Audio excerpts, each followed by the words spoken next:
Hati-hati atas informasi apa yang lo konsumsi sehari-hari.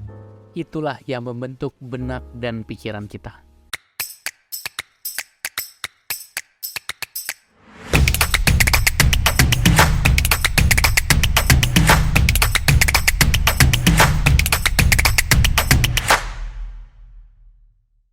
Hai, kembali lagi bareng gue Umar di channel Pembelajar Produktif yang membahas tentang pengembangan diri dan produktivitas.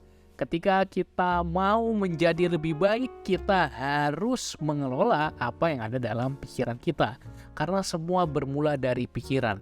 Apa yang kita pikirkan berpengaruh ke apa yang kita katakan. Yang kita katakan mempengaruhi yang kita lakukan. Yang kita lakukan membentuk kebiasaan, kebiasaan membentuk karakter, dan itulah yang menentukan nasib kita. Semua bermula dari pikiran kita. Di era sekarang ini, kita terbiasa untuk mengkonsumsi banyak sekali informasi dari internet, browser, mesin pencari, media sosial, yang mana kita sendirilah yang harus cerdas untuk memfilter apa yang masuk ke dalam pikiran kita, apa yang masuk ke dalam otak kita. Kita mikirin apa yang kita mau makan. Kita nggak mau makan racun, makanan yang nggak sehat, supaya tubuh kita juga sehat dan kuat. Kita juga perlu memikirkan makanan buat otak kita, yaitu informasi. Ingat, informasi yang kita masukin ke benak kita bisa berpengaruh ke apa yang kita pikirkan, katakan, dan lakukan. Jadi mari kita cek lagi benak kita, pikiran kita. Karena sekarang ini teknologi pasti sangat mempengaruhi perilaku kita semua. Coba kita cek lagi, apa sih informasi yang sehari-hari kita konsumsi. Gue sering bilang gini, di zaman sekarang mudah sekali untuk kita bisa menilai mindset seseorang, cara berpikir seseorang, pola pikirnya. Tinggal lihat aja apa isi home di YouTube-nya, explore di Instagram-nya, atau FYP di TikTok-nya. Karena algoritma sosial media sudah sebegitu canggihnya untuk bekerja, mempelajari apa yang kita cari, dan merekomendasikan hal yang serupa. Itulah kenapa perhatikan apa sih yang sehari-hari kita konsumsi. Kita harus lebih mindful dengan itu. Kita harus lebih sadar dengan apa yang kita masukin ke benak kita. Maka kita perlu tahu cara kita mengisi pikiran. Apakah lebih banyak yang masuk tuh hal positif atau lebih banyak yang masuk tuh hal negatif. Kunci untuk upgrade mindset positif adalah dengan membiasakan diri kita konsumsi hal-hal yang positif. Oke? Nah, ketika kita mau mencoba memperhatikan informasi apa yang masuk ke dalam benak kita, coba perhatikan BTP. Perhatikan bacaanmu, tontonanmu, dan pergaulanmu. Apa bacaan yang kita baca sehari-hari? Apa tontonan yang kita tonton sehari-hari? Dengan siapa kita bergaul? Kalau 3 BTP ini positif, ya kita juga akan mendapatkan informasi yang positif sehingga menjadi pribadi yang positif. Kalau 3 hal ini negatif, begitu pula kita akan menjadi pribadi yang negatif. Oke? Memang kalau di sosial media nggak gampang.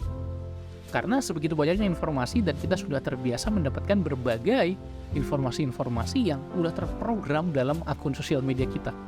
Maka salah satu trik kecilnya kalau di sosial media, kita coba bikin satu akun yang berbeda dari akun yang sudah kita punya, dan khusus di akun tersebut kita mencari hal-hal yang sifatnya edukatif, yang bermanfaat, yang positif, yang kita memang inginkan kita berkembang karena informasi-informasi yang di sana. Tapi memang ada batasannya, apalagi kalau di sosial media mau berbagai konten-konten edukatif seperti video ini di YouTube pun, kita pasti akan terdistraksi dengan konten-konten lainnya. Memang begitulah cara sosial media bekerja. Makanya gue pengen ajak untuk lo coba biasakan konsumsi konten bukan hanya di sosial media. Nah, secara spesifik gue pengen ajak lo untuk dengerin podcast yang udah banyak banget di pemutar podcast, salah satunya Spotify. Ada banyak sekali podcast-podcast yang tersedia di sana, dari yang hiburan sampai yang pengembangan diri pun juga. Nah, gue pengen ajak lo untuk dengerin podcast gue, Cerita Pembelajar, udah banyak banget yang ngedengerin ini, dan gue pengen ajak lo untuk ngedengerin podcast gue juga, karena pasti yang gue share adalah hal-hal yang terkait dengan self-development dan productivity juga. Sekarang udah sekitar 300 lebih episode, dan ketika lo nonton mungkin udah jauh lebih banyak lagi.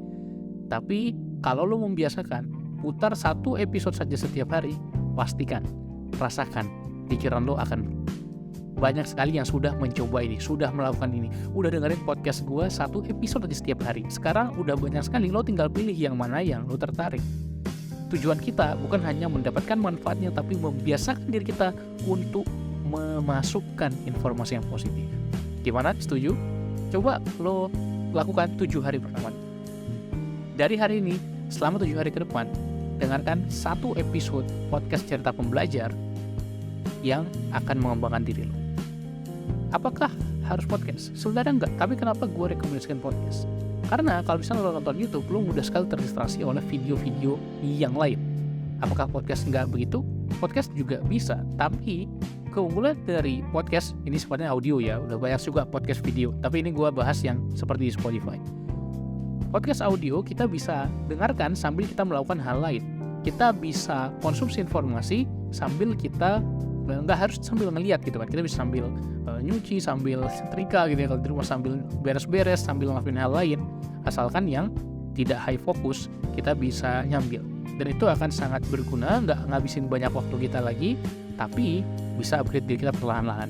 Gue sendiri udah belajar banyak dari berbagai podcast-podcast, entah itu yang dibuat orang Indonesia atau orang luar, dan belajar banyak skill dari sana.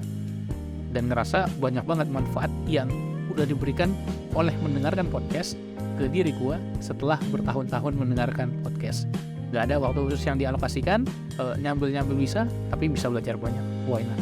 Oke, so my challenge is, tantangan gue buat lo adalah coba ke podcast gue cerita pembelajar. Lo juga bisa klik link deskripsi, pilih episode yang lo suka dan cobain dulu, dengar 1 episode setiap harinya. Semoga bermanfaat dan gue tunggu lo di podcast. Lo bisa sharing-sharing juga dengan komunitas kita Sobat Pembelajar. Lo juga bisa join di link deskripsi dan di situ kita bisa ngobrol-ngobrol bareng. Oke, terima kasih. Sampai jumpa di video-video lainnya. Salam pembelajar.